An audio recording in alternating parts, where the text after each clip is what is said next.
Hey everyone, Reid Henrichs with Valor. Today we're going to talk about the limits of tyranny. Let's go ahead and get started.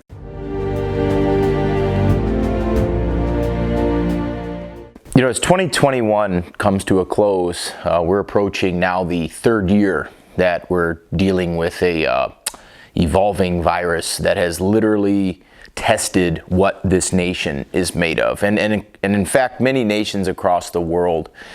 And there's a quote from Frederick Douglass that I've always been very fond of because it's absolutely true, like so much of what he talked about. And he says, "The limits of tyranny are prescribed by the limits of those that they tyrannize." I want you to think about the definition of tyranny. And what tyranny is government assuming powers that they simply don't have. Here in the United States, we have a constitutional republic, and quite honestly, what I'm about to say may shock some of you. I believe that we live in a failed state. I think that we live in a state that has failed because the people have failed it. I believe that the Constitution can only be respected by those that understand history, that are moral people, and that understand natural law.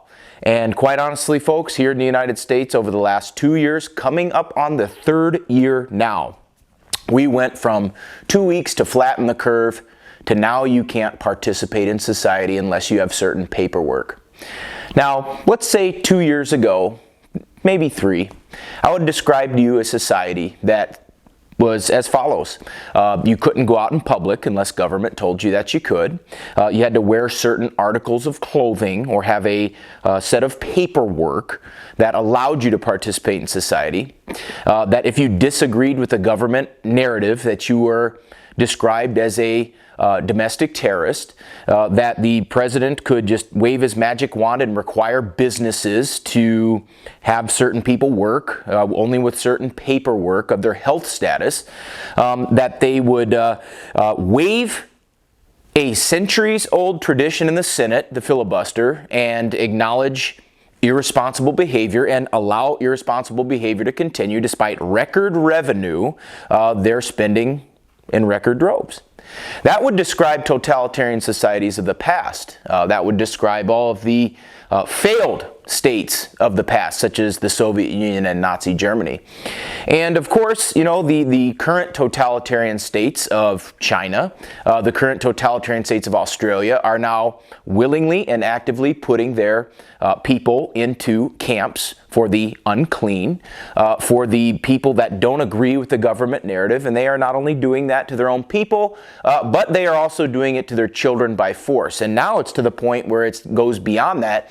And now they're putting people in those places that simply disagree with the government. One may ask how this could happen. And I remember reading books a long time ago. I remember thinking about those countries in times past, literally within the lifetime of my relatives, and thinking as a young kid, boy, that was a long time ago. But when I look at it from an older age, I realized it wasn't that long ago. And I realized it wasn't really that different either. Because there, in those societies, like the former Soviet Union, and in Germany during the 30s and 40s, I realized that the main crime of being a person that was mistreated by those governments was simply disagreeing with the government narrative. Simply disagreeing with what the press was telling them, having ideas. And of course, people in those societies were completely disarmed. And the reason why Australia is getting away with so many of the stuff now is because their subjects gave up their firearms a long time ago. Now, before I get some academic intellectual out there telling me, well, Reid, there's guns in Australia today. First of all, they're registered and they have very strict criteria on firearms ownership. They are not part of their natural rights of being in that country. They're not part of their basic part of being an Australian. They have to go through, it's a privilege rather than a right. And I can only imagine that those people there wished for a rerun of that. And I can only bet that the people that are in those situations would wish that they had a Second Amendment the way that we do here in the United States. Now, of course, here in the United States, we've got people of all walks of life, and I'm sure there's a lot of people that are happy about some of the things going on in the United States, like vaccination paperwork and status. And I'm sure there are people happy that there are people actively in this government that are trying to disarm the American people of their firearms. I'm sure there are people that are happy that there are certain types of speech that are restricted. Maybe even on this platform that I'm making this video, that there's about a million things I wish I could say, and if I said it, then my channel would get taken down. Well, the smart viewer will understand exactly what I'm talking about. And at this point moving forward, my original quote was, "The limits of tyrants are prescribed only by those that they tyrannize." So my thing is guys, if you are complaining about the things that are happening in this country, you don't have to tolerate it. You don't have to accept it. You don't have to go along with their program. And more importantly than that, you can stand up and defy them on a number of levels. For example, on my personal life, I have never worn a mask this entire time. During the entire 2 years that all this stupid idiocracy has happened, I've yet to wear a mask. I will not do it. I refuse to do it. There's no one that's going to make me do it. There's no location that's going to make me do it. I will walk past you, put hands on me, and then you'll see that there is a mean Reid and a nice Reid. And most of the time you'll get the nice Reid. But when we're talking about physical manipulation of matter, that's a different story. So as free men and women, and that's exactly what you are, because freedom is a state of mind.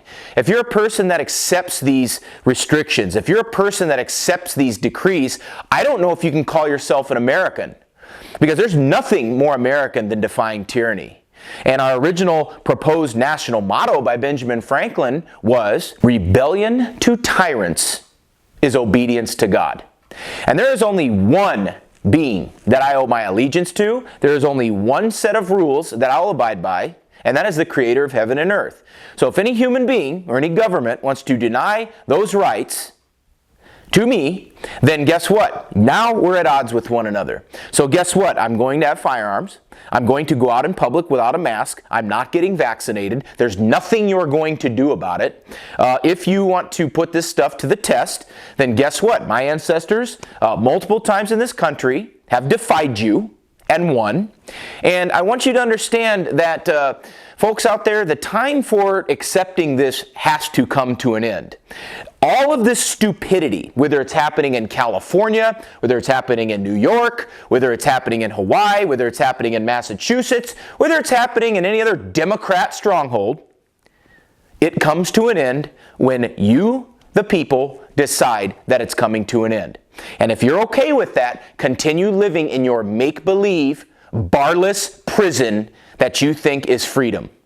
As for the rest of the people out there that have any common sense, that have any historical literacy whatsoever, we refuse to go along with that narrative. And if you think for 1 second that your laws, your decrees, your ordinances, or any other thing that you're going to try to ram down people's throats is going to fly or be accepted or be acknowledged, then you are as mentally deranged as I think you are.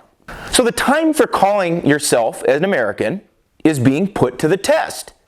And if you're a person who believes in restriction of free speech, if you're a person who believes in gun control, if you're a person who believes in limiting the power of assembly, if you're a person who believes you have to have certain paperwork to participate in society, you are not an American. You are not my fellow countrymen, and I do not acknowledge you as such. You are a modern-day Tory. On the other hand, those people that rebel, those people that understand what our birthright as Americans are, and understand what our rights, our freedoms, and what the entire intent of this nation was from the very beginning was individual freedom and limited government, then we, as that body, have to make this country exactly what it was designed to be by rebellion. This is Reid Henrichs of Valor reminding you, the lessons that we learn are written on the tombstones of others. We'll see you on the ridge.